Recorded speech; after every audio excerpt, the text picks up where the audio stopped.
ఇలాంటి సంఘటన జరిగినప్పుడు చాలామంది వెంటనే రియాక్ట్ అవుతారు. ఏ విధంగా రియాక్ట్ అవుతారు?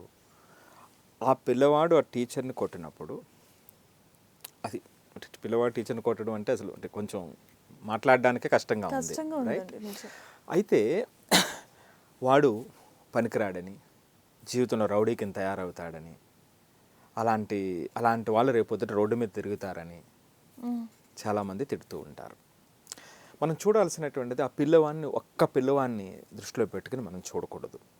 సో అలాంటి సంఘటనలు జరగకూడదు అనేటువంటిది ఒకటి. ఇది అక్రాస్ ద గ్లోబ్ జరుగుతున్నాయండి. మీరు అన్నట్టుగా ఒక తెలుగు రాష్ట్రాల్లోనే కాదు, మధ్య యూపీలో, జార్ఖండ్లో మార్కులు తక్కువ వేసారని టీచర్స్ని కట్టేసి కొట్టారు పిల్లలు. మీరు గూగుల్ చేస్తూ ఉంటుంది, నేషనల్ మీడియాలో వచ్చింది న్యూస్, రైట్? సో అలాగే యుఎస్ఏలో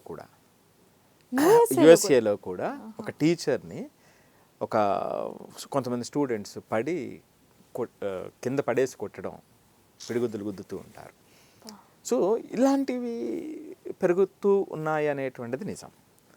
మరి పెరగటం ఓకే, పిల్లవాడిని తిట్టడం ఓకే కాదు. నాకు పిల్లవాడిని ఆ సందర్భంలో మందలించడం ఓకే, కానీ వాడి యొక్క భవిష్యత్తు పనికివాళ్ళ కింద తయారవుతాడని, లేకపోతే వాడు రౌడీ కింద తయారవుతాడని, వాడు రోడ్డు మీద తిరగాల్సిందే రేపొద్దుట, వాడికి ఏమీ జీవితంలో రాదని అనటం అనేటువంటిది నేను ఒప్పుకోను. ఎందుకంటే వాళ్ళు చిన్నపిల్లలు, వాడు నిజంగా క్షమించరాని నేరం చేశాడు. దీన్ని మనం ఇక్కడ ఏం చూడాలి? మనం మరింత బాధ్యతగా వాడిని ఏ విధంగా మార్చాలి, అటువంటి సందర్భాలని తగ్గించే ప్రయత్నం చేయాలనేది మనం ఆలోచించాలి. మనం ఏముంది, సిచ్యువేషన్ వాడిని తిట్టుకుంటే అయిపోయింది కదా, ఏం ఫలితం వస్తుంది చెప్పండి? చిన్న తప్పు చేశాడు అనుకోండి, వాడికి చిన్నగా చెప్తే సరిపోతుంది. మరి ఇంత పెద్ద తప్పు చేసినటువంటి వాడికి కనీస గౌరవం లేకుండా ఇలా ప్రవర్తిస్తున్నటువంటి పిల్లవాడికి మనం ఇంకా ఎంత శ్రద్ధగా వాడిని ట్రైన్ చేయవలసిన అవసరం ఉంటుంది? బాధ్యత ఎవరి మీద ఉందంటారు? టీచర్ల మీద, పేరెంట్స్ మీద ఉంటుంది.